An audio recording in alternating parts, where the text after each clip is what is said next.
Good morning. It's Monday, the 19th of February.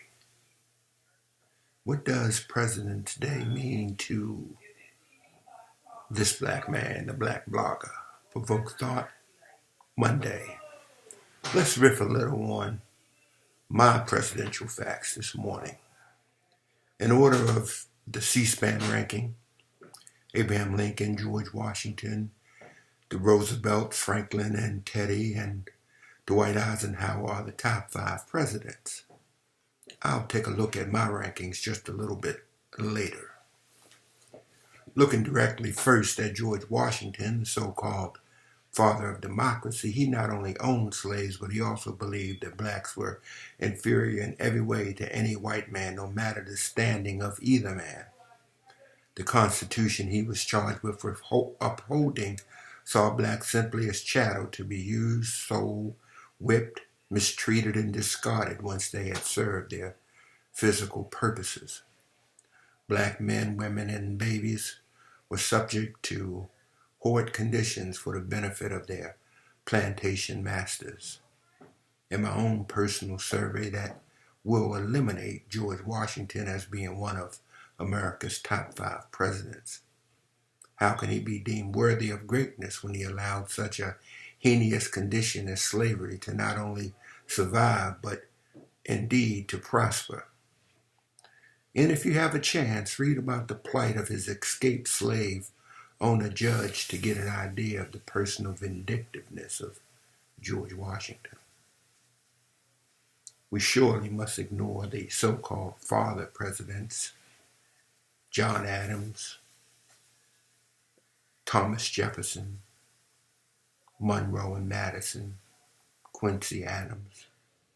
For these so-called men of dignity felt our black ancestors lacked a level no higher than chattel. It was each of their intentions to maintain the boot of slavery on our black ancestors for eternity. It was their policies that inflicted the oppression necessary for slavery to prosper. Off the list they go. Andrew Jackson, Old Hickory. Some say he got the name from the hickory cane he used to carry to lash his slaves. Another tasty tidbit from Jackson: on my personal visit to the Hermitage, his homeland in Nashville, Tennessee, I asked directly about slavery burial grounds, and I was told that old Andy never buried his slaves. I guess he felt that was an honor burial for whites only. The only black that actually is buried at the Hermitage was buried long after Andy had died. What Andy did was he simply tossed the dead corpses into the Tennessee River to feed them to his river catfish. Tyler, Fillmore, Pierce, your negligence related to our black ancestors was notable because slavery blossomed each under your terms of offices. Off the list you go. The funny thing is about this list is that during each terms, the only change in the nation for the people of African descent was during the term of Abraham Lincoln, when our ancestors moved from bonds and chains of slavery to a newfound freedom. Yet even the Emancipation Proclamation was tainted because it only freed our ancestors in the Confederate rebel states. Yet even that freedom was tainted by a vicious civil war as whites in the Confederation of Southern States fought to preserve desperately the institution of slavery, while Lincoln fought desperately to stop slavery's growth beyond the territory it had already gained a foothold in. Even Abraham Lincoln said that he would, if he could preserve the Union and maintain slavery, he would be willing to do that, but that wasn't a satisfactory arrangement for the Confederates. Those Southern Confederate rebels wanted to maintain the chains of slavery and not restrict its ability to expand into other geographical locations. Thus, Lincoln was forced to battle the forces or proponents of this insane, peculiar institution, not to ensure black social or equal justice, but more for reasons that were economic than humanistic concern for our ancestors of color. You cannot mention hard precedents pertaining to the treatment of our black ancestors without bringing up the name of Abraham Lincoln's successor, Andrew Johnson. While Abraham Lincoln's body was traversing the country for its final resting place in Springfield, Illinois, the former Tennessee cobbler Johnson was plotting to extend the servitude of just freed slaves in southern states. You ever heard of 40 acres and a mule? Well, Andrew Johnson was the reason that our ancestors didn't get that Lincoln, Stanton, Sherman deal. As fast as they gave it, Johnson snatched it back. I even wonder why John Wilkes Booth's conspirators initially plotted to kill Johnson. He turned out to be a true friend of the Southern rebels, not the freed slaves. Mention 1877 and Rutherford B. Hayes together, and our black ancestors cringe because it was Hayes who eliminated the Reconstruction support for our black ancestors simply to take residence in the White House. It was the Hayes crew that basically allowed the reinvention of a more hard form of slavery. Let's call it slavery without rules. The presidents who administered while Jim Crow nurtured, I forget their names because of their lack of actions. Let's take a look at Teddy Roosevelt. Well, he did, in fact, create the National Parks Program, which saved the physical beauty of America from exploitation, but at the same time, he did hardly anything of substance to mitigate the exploitation of people of African descent on the lands he felt he had to treasure and preserve. You see, Teddy chose to preserve land over preserving the dignity and safety of people of color. Blacks who were swinging on trees and facing abject racism while Teddy Roosevelt was saving trees in mountain's majesty. Well, that to me eliminates Teddy from any list of great presidents. Woodrow Wilson, Woody, really an educated man, a philosophical whiz, a champion of human rights. Well, Woody reintroduced racial segregation in all federal government offices. In addition, to make matters worse, Woody had a private screening of the so-called People's House for Birth of a Nation, the most virulent racist movie that had ever come down the pike. The movie Birth of a Nation actually reintroduced the KKK to the American public. Too many lynchings and acts of terror of our ancestors were occurring across this nation to sense that either Cleveland, Coolidge, Hoover gave blacks any real considerations, even if Booker T. Washington was always seemingly on the dinner list. Teddy's cousin, Delano Franklin, although he saved the world from the Axis domination and created a social safety net for many white Americans, Delano was president during a period of time when Jim Crow was flourishing. His famous Social Security program, which was a wonderful effort to reward those who toiled in the work environment, specifically excluded domestic and farm workers from getting any of its benefits. Guess what? More than 90% of the black working poor were in those excluded positions. He also had no problem with segregated armed forces. It was only after his death that the military was integrated by President Truman with an executive order. So with simply that aspect of his 3 terms of presidencies, FDR has got to be eliminated from my list of great presidents.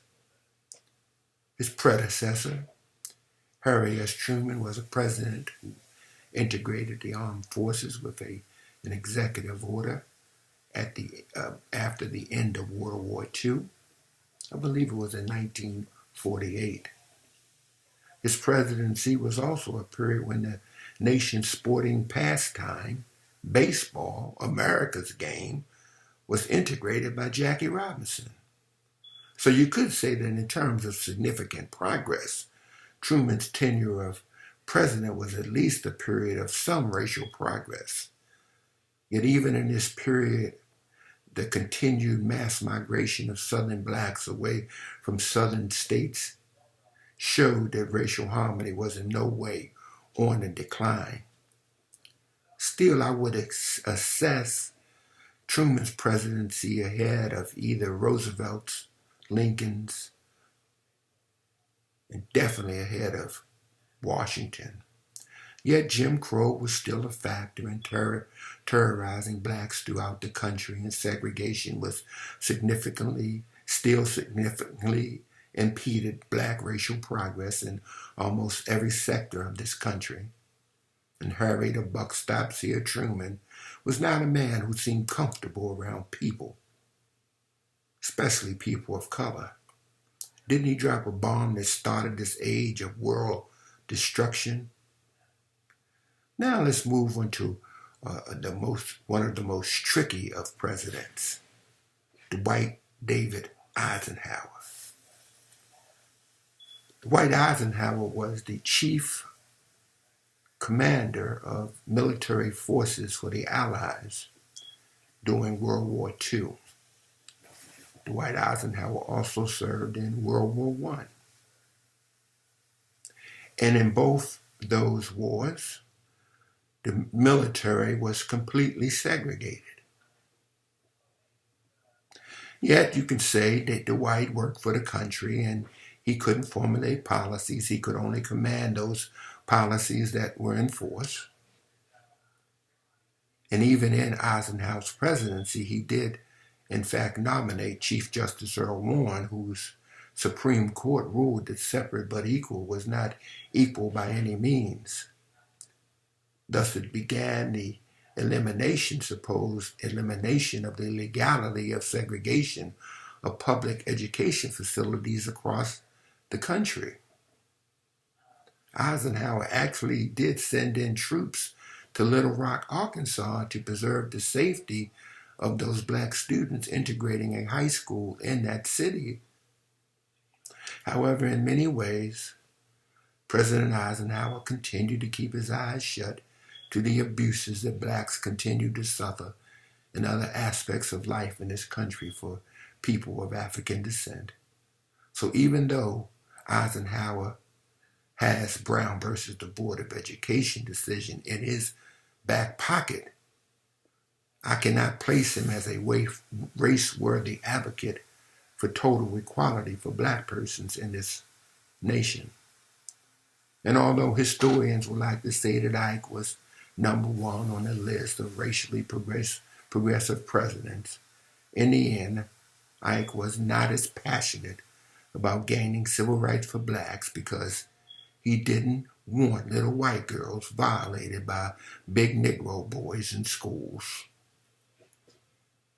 The Kennedy clan was more interested in maintaining bills than seeking black justice, though the image of Camelot hid the realities of their policies.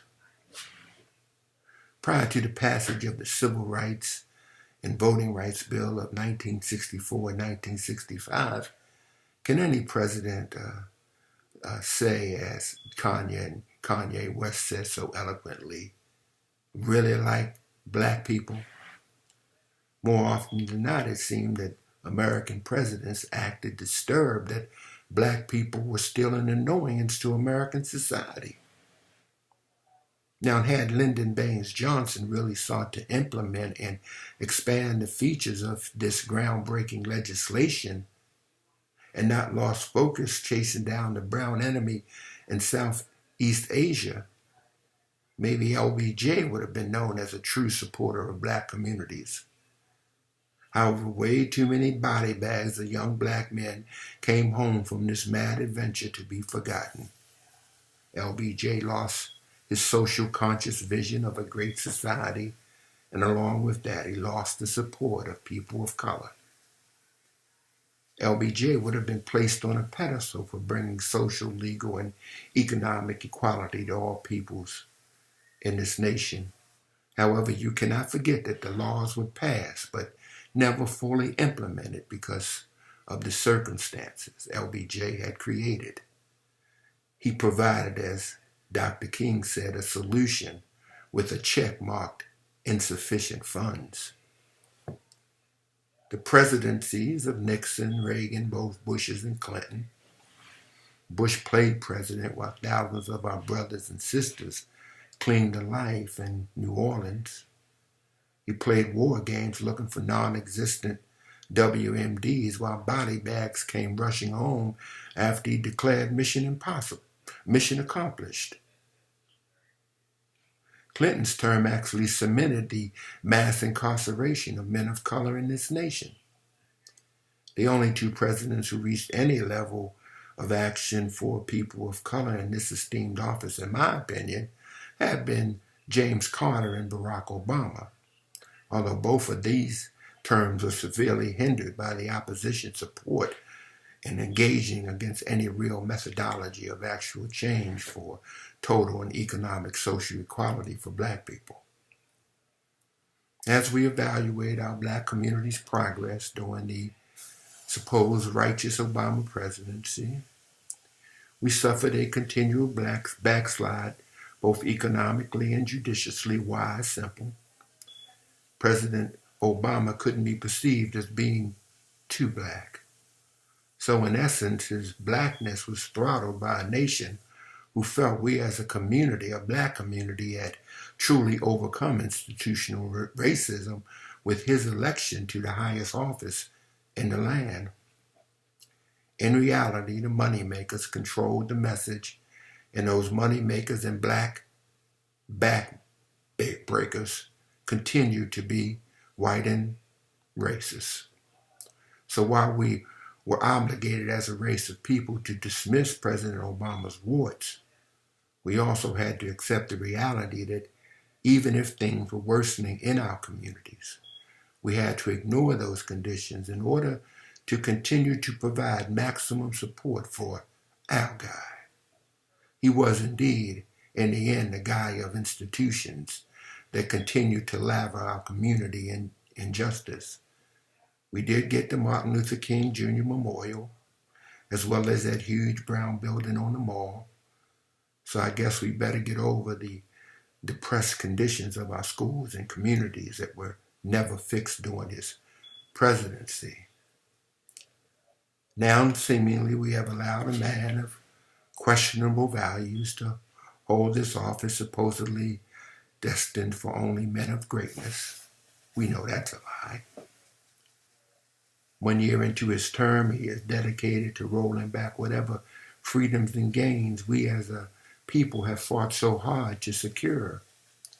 So today, Monday, we celebrate the Day of Presidents and all 45 men who held the office of president. Are we only supposed to celebrate the greatness of these men and ignore all the obvious shortcomings of each as it relates to securing economic and social justice to people of color in this nation?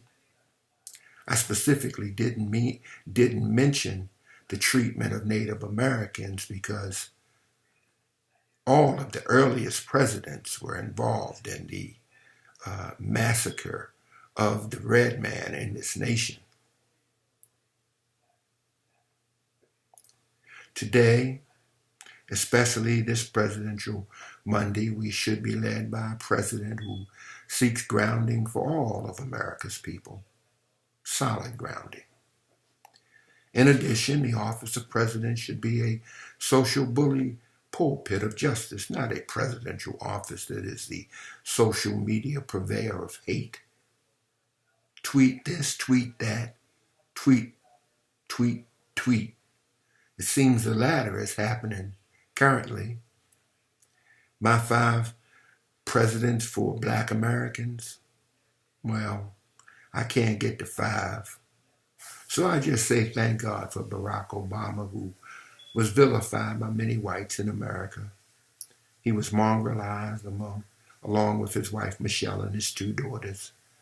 Yet the fact that he managed to stay in office for 8 years affords him my support. And even though Obama was forced by his opposition to shield his blackness, I still support him. But really, what does President's Day mean to this black brother on this day in this country, other than a day off to frolic and shop? Well, just as Edwin Starr's popular song during the Vietnam War said, absolutely nothing. Say it again. Have a great Monday.